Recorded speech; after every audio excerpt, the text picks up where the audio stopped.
பிரியமானவர்களே, இன்றைக்கு நாம் எல்லாரும் ஒருவர் பார்க்கும் பொழுது ஸ்தோத்திரம் அப்படின்னு சொல்கிறோம். ஸ்தோத்திரம் உண்டாவதாக, ஸ்தோத்திரம் அப்படின்னு சொல்கிறோம். அதனோட முழு அர்த்தங்கள் என்ன அப்படின்னு சொல்லிட்டு நம்ம பார்க்கலாம்.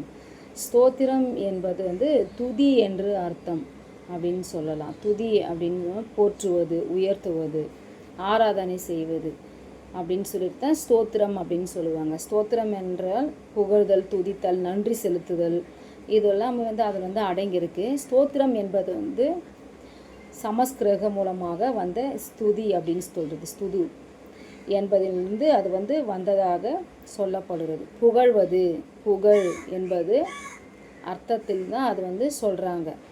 நம்ம ஒரு மனிதனை பார்க்கும் பொழுது நம்ம சொல்கிறோம் ஸ்தோத்திரம் அப்படின்னும் போது நம்ம அந்த மனிதரை நம்ம புகழ்கிறதா நம்ம சொல்கிறோம்.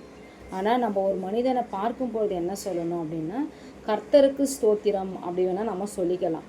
நம்ம காலங்காலமாக என்ன சொல்கிறோம் அப்படின்னா, ஸ்தோத்திரம் பிரதர், ஸ்தோத்திரம் சிஸ்டர் அப்படின்னு நம்ம சொல்லிக்கிறோம். ஒருவருக்கொருவர் நம்ம சொல்கிறோம். அப்போது நம்ம ஒருவருக்கொரு நம்ம சொல்லும்பொழுது என்ன அப்படின்னா, நம்ம அவங்கள தான் நம்ம புகழுறோம் அப்படின்னு சொல்லிட்டு இதனோட அர்த்தத்தை நம்ம வேத வசனத்தின் மூலமாக நிறைய நம்ம தெரிஞ்சுக்கலாம். நம்ம வேதத்தில் பார்த்திங்கன்னா நிறைய வசனங்கள் இதில் அடங்கியிருக்கு. நம்ம பார்க்கும் பொழுது சங்கீதங்களின் புத்தகத்தில் 26:8 அதில் ஜபத்திற்கு பதில் தந்த தேவனுக்கு ஸ்தோத்திரம் அப்படின்னு இருக்கும். அதே சங்கீதம் 66:20 என் ஜபத்தை தள்ளாமலும் அப்படின்னு சொல்லியிருக்கோம்.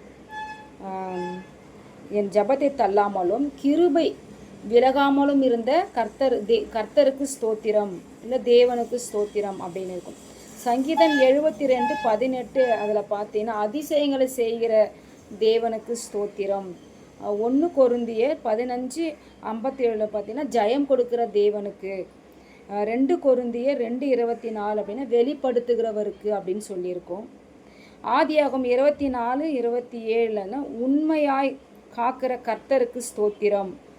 ரூத்தில் பார்த்தீங்கன்னா ரூத்து 4:14 தயை செய்கிற கர்த்தருக்குன்னு இருக்கும். அப்போது நம்ம இந்த வசனம் இன்னும் நிறைய வசனங்கள் இருக்குது. அப்போது கர்த்தருக்கு மட்டும்தான் நம்ம ஸ்தோத்திரத்தை சொல்லணும். நம்ம ஒரு மனிதனை பார்க்கும் பொழுது கர்த்தருடைய நாமத்தினால உங்களுக்கு சமாதானம் அப்படின்னு தான் நம்ம சொல்லணும். நம்ம ஒரு மனிதன் நம்ம பார்க்கும் பொழுது உங்களுக்கு சமாதானம் உண்டாவதாக அப்படின்னு நம்ம ஒருவருக்கொருவர் நம்ம சொல்லிக்கொள்ளலாம்.